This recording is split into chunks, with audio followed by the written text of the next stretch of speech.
એટલે બધાએ કીધું લે થેલી. એટલે જેવો પથરો લેવા ગઈ ને તો ચઈ કરીને એને ઠેસ વગાડી. એટલે હાથમાંથી ઓલા 2 કાળા પથરા હતા ને, એક કાઢ્યો હતો એને, એ નીચે પડી ગયો. બધા કહે હા બેટા ધ્યાન રાખ, વાગી જશે. તો કે પણ મારા હાથમાંથી પથરો પડી ગયો જે મેં કાઢ્યો તો એ. તો બધા કે હવે એ કે પંચાયતને મારે એટલી જ વિનંતી કે આમાં કાળા ને ધોળા 2 પથરા હતા. હવે આની અંદર જે હોય તો બીજો મેં કાઢ્યો એવું થાય ને. જો આની અંદર ધોળો છે તો મારા હાથમાં કાળો પડી ગયો, અને આની અંદર કાળો છે તો મારા હાથમાં ધોળો પડી ગયો. બધા કે વાહ વાહ, સાચી વાત સાચી વાત. જમીનદાર કે હા, ખોટું કરે ને એની બુદ્ધિ જલ્દી પેલી થઈ જાય. એટલે પંચાયતને એને થેલી આપી, બાપા જુઓ તમે. તો જોયું તો અંદર કાળો પથરો હતો. તારા હાથમાંથી બેટા સફેદ પથરો પડી ગયો, ભગવાન તને બચાવી લીધી. તારે જમીનદાર હારે લગ્ન નહીં કરવાના, જમીન તમારી અને તમારે દેવું માફ. જેને પ્રભુ પર વિશ્વાસ છે ને એને કલ્પના પણ ન કરી હોય. ભરાઈ ગયા હોય, ખોટા કોકોએ આપણને હલવાડી દીધા હોય, સામેવાળાએ લુચ્ચાઈ કરી હોય, પણ આપણા ઘરે આપણા માથે બિરાજતો આપણો ઠાકોરજી ચતુર શિરોમણી છે. એને આમાંથી કેમ બહાર નીકળવું મારા વાલા આવડે છે. હા, આપણે દ્રઢ વિશ્વાસ રાખવો જોઈએ. દ્રઢ વિશ્વાસ છે તો એનું કાર્ય એ કરવાના જ છે. એમાં કોઈ શંકાને સ્થાન નથી. એક ગામડામાં એક વૈષ્ણવ રહેતા હતા. એટલે પહેલાં છે ને બેંક નહોતી, એટલે તુલસી ક્યારા કે છોડને ખૂબ ખોદી અને અંદર સોના ચાંદીના સિક્કા મૂકી દે. એટલે ઓલા એ વિચાર કર્યો કે મારો દીકરો મોટી ઉંમરે આવ્યો છે તો કદાચ એ મોટો થાય ત્યારે અમે હોય કે ન હોઈએ, તો આ સોના ચાંદીના સિક્કા છે એટલે નાના આટલા આટલા 2 ઘડા કરીને તુલસીના છોડને ખોદીને મૂકી દીધા અને તુલસીનો છોડ હરખી રીતે વાવી દીધો પાછો. હવે એના ઘરે જે હાથી હતા, હાથી એટલે જે ઓન બિહાફ ઓફ ફાર્મર, એટલે કે ખેડૂતના બદલે જે દાળિયા ઉપર કામ કરે એને કહેવાય હાથી. એટલે એ ભાથું લેવા આવ્યો હતો કે હું જમવાનું લેવા આવ્યો છું. કારણ કે એ દિવસે રાત પાડી કરવાની હતી, ઓલું પાણી પાવાનું હતું. પહેલાં આવું વ્યવસ્થા નહોતી, રાતના પાણી પાવા જવું પડતું. એ જોઈ ગયા, એની બુદ્ધિ ફરી. હવે આના ઉપર બધાને વિશ્વાસ. 2-3 દી પછી ઓલા ખેડૂએ કહ્યું કોને, આ હાથીને, કે મારા હાડાને ત્યાં લગ્ન છે તમે બધાય જાય છે.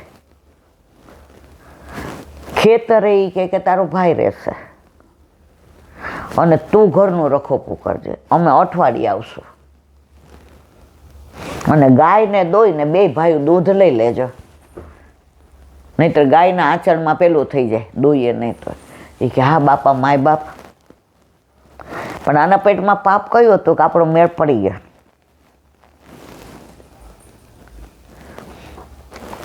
હવે એણે તો રાત પડી એટલે એનું કાર્ય કરવા માંડે ને. સત્યને આંચ નથી આવતી ક્યારેય. પેલા લાઇટો નહોતી એટલે એણે ઓલો ઝમક દીવડો, ફાનસ હોય અને દીવડો હોય, એ ખાલી વાટ જ હોય ને અંદર તેલ કે કેરોસીન હોય. એ લઈને ગયો ક્યાં તુલસી ક્યારે, થોડે સુધી ખોઈદું, અહીંથી અહીંયા સુધીનો હાપ નીકળો, અને જે એની રાડ ફાટી ગઈ, જેવો દોડ્યો તો સાપ એની પાછળ. માંડ માંડ ઘરે ગયો ને આનું ઘર ખુલ્લું કોનું? જે એને ખેડૂતનું કીધું હતું એ. હવે બાપા કે કા રાયડું પાડતું પાડતું આવ્યું? ઈ કે અંદર આવો. એ કે મારી બુદ્ધિ ભ્રષ્ટ. એ કે આ હાથ પેઢીથી આ ઘર અમારો સંબંધ છે. તારા ઉપર કેવો ભરોસો કે સોના ચાંદીના ઓલા મૂકતા તા તોય તું હતો તોય મૂક્યો. એને પોતાના કરતા તાર એના બાપાએ બરાબર લમધાયરો માર્યો અને રાતના એના બાપા એવા હુવા. ઓલું બચી ગયું. મોરલ ઓફ ધ સ્ટોરી,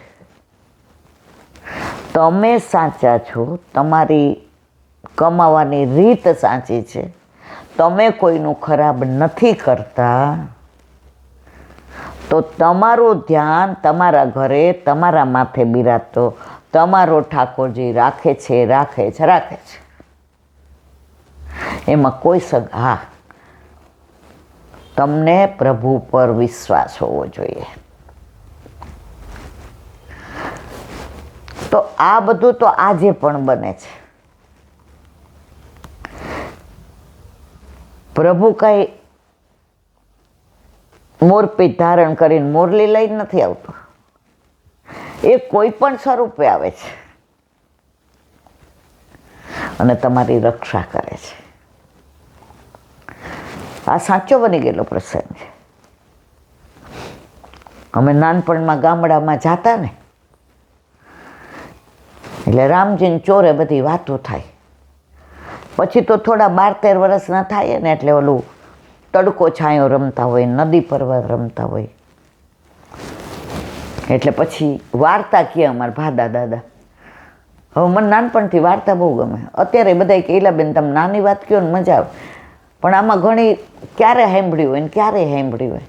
આજે મને નાની નાની વાર્તા બહુ ગમે. આરાધ્ય સગુણને હું કહું ને એ જ કે બા વાર્તા બહુ આનંદ આવે છે. તો ઘણી વાર પછી રમવાવાળા ઓછા હોય કે લગ્ન ગાળો હોય, વેકેશનમાં ગયા હોય વૈશાખ મહિનામાં, હવે 2-4 જણા જો એટલે રમાઈને મજ. અને રાતના 5 રમાય ને એ જમાનામાં લાઇટ નહોતી, બધે ફાનસ જ હતા. ન ઈષ્ટો રમાય, ન ચણોઠી રમાય. એટલે ભાદા દાદા છે ને બેઠા હોય, પેલા પંખા બંખાય નહોતા. મામાને ત્યાં જતા ને બહાર ફળ્યું હતું, ખાટલા નાખી દે અને ગાદલા અને હાથનો પંખો આપે. હું કહું ના, પછી મને ઊંઘ આવે ને પડી જાય ને વાગે તો. એટલે નાના મામીને કહે, કહું બાબો જીવતી બાર નાખો થોડો પવન, ઊંઘ આવે એટલે. ત્યારે બાપાને કહું, બાપા એક વાર્તા કહો ને. એટલે બાપા 84-252 કહે, પણ એની અંદર જે રસ ભર્યો હોય, ભાવ ભર્યો હોય ને મારવાલા, અત્યારે બધાય પુસ્તક પ્રમાણે ગોખે છે. પેલાના વૈષ્ણવ અંદરનો મર્મ અને ધર્મ કહેતા હતા. આસ ઓલો છે ને આસરો એક શ્રી વલ્લભાદ, એમાં 10 ધર્મય છે ને 10 મર્મય છે. અમને એ બધું શીખવાડ્યું છે. એટલે અમે ક્યાંય સત્સંગ કરીએ ને તો એક લીટીમાં અમારે તો 2-3 કલાક વયા જાય. હવે જેને વાંચવું હોય એને ગમે નહીં, એનો વિષય છે. ગોકુળનાથજી જ કહેતા હતા કે જ્યાં સુધી વિષયને તમે ઊંડાણમાં મર્મમાં ન જાઓ ને ત્યાં સુધી ધર્મ ન સમજાય તમને. તો આ બધી વાતો એવી છે ને કે ગ્રંથમાં લખેલી ન હોવા છતાંય તમારો ભાવ વધારે છે. ગ્રંથમાં લખેલું વંચાય પણ હૃદયમાં લખેલું ભાવ વધે. આજે પ્રભુને આપણે કેટલો બધો પ્રેમ કરીએ છીએ, તો પુસ્તકમાં લખ્યું હોય કે ભાઈ હવે તમને અમારે વસ્ત્ર ધારણ કરાવવાનું, હવે અમારે તમને મોરપીંછ ધારણ કરાવવાનું, હવે અમારે તમને માળાજી ધારણ કરાવવાની. હવે અમારે તમને ના શ્રૃંગાર કરીએ એટલે આમ મારા વાલા અદર મથુરમ, આ તો જો કેવો મંદ મંદ મુસ્કાય છે. અમને ખબર છે રાધાજી ઈશારો કરતા હતા ને, એટલે જ વારંવાર આ માળાજી પાડી નાખતા હતા. એ નહોતી ધારણ કરવી ને, રાધાજી ઈશારો કરતા હતા ને કે મેં ધારણ કરી છે એવા કલરની, એટલે 2-3 વાર વડી કરી. નહીં મારવાલા, અમને ખબર પડે છો. જારંધ્રમાંથી ઈશારો કરીને કહેતા હતા. આ ક્યાંય પુસ્તકમાં નથી લખ્યું. અને પ્રભુને આમાં જ આનંદ આવે છે. તમારું ઘરમાં ન હાલતું હોય, 2 ભાઈબંધ તમારા મળ્યા રસ્તામાં, હવે તમને એમ થયું મસ્ત વરસાદ આવે છે અને મારી ઘરવાળી ભજીયા ટોપ બનાવે છે. ઓલા ભાઈબંધ મળ્યા, રીકલા હાલ બહાર ખાઈ લે. તો તમે શું કહો? ના ના, આપણા ઘરે મસ્ત બનાવે. પછી મનમાં એમ થાય પેલા આને પૂછી જ છું, ચણાનો લોટ ને બટેકા ને અંદર એ લીલી ચટણી ભરે છે ને 2 ઓલું ભેગું કરીને મરચાંની ઓલો બટેકાનો બધો માવો ભરે છે મરચાંમાં, અને પછી ભજીયા બનાવે છે. વ્યવસ્થા છે. પાછા આટલા મરચાં ને બધું. એટલે તમે કહો ભરો 2 મિનિટ, તો ફોન કરીને પૂછો. હા, અમિત ને નીરવ આવ્યા છે, થાય એવી જ વ્યવસ્થા. મેં તો કહી દીધું તું ભજીયા સરસ બનાવે છે. હા હા, લઈ આવો તમે, મરચાં લેતા આવજો, બાકી બધું છે. તો ઘરમાં પૂછવું પડ્યું ને. તો જ્યારે આપણે ઠાકોરજી આપણને એમ થાય કે આપણને બરાબર આમ જરા ગુસ્સે છે, આપણે અપરાધ કર્યો છે, તો રાધાજી સ્વરૂપ કોણ? વલ્લભ. એને વિનંતી કરીએ એટલે આપણી પાલી હાલી જાય. આ બધું ભાવના છે. આ ક્યાંય ગ્રંથોમાં નથી લખેલું, ક્યાંય પુસ્તકોમાં નથી લખેલું. સિદ્ધાંતો બધા ગ્રંથના વલ્લભે આપ્યા છે, પણ પ્રેમ તો દરેકને પોતાની રીત અલગ હોય. એમાં કંઈ હું કરું એમ તમારે ન કરાય. તમને અંદરથી જ ઉમળકો આવે. બોલો, પાછા આપણે ક્યાંય પહોંચી જશું. વલ્લભાધીશ. 10મ સ્કંદ પૂજ્ય જીજીના ચરણારવિંદમાં ભગવત સ્મરણ, દંડવત.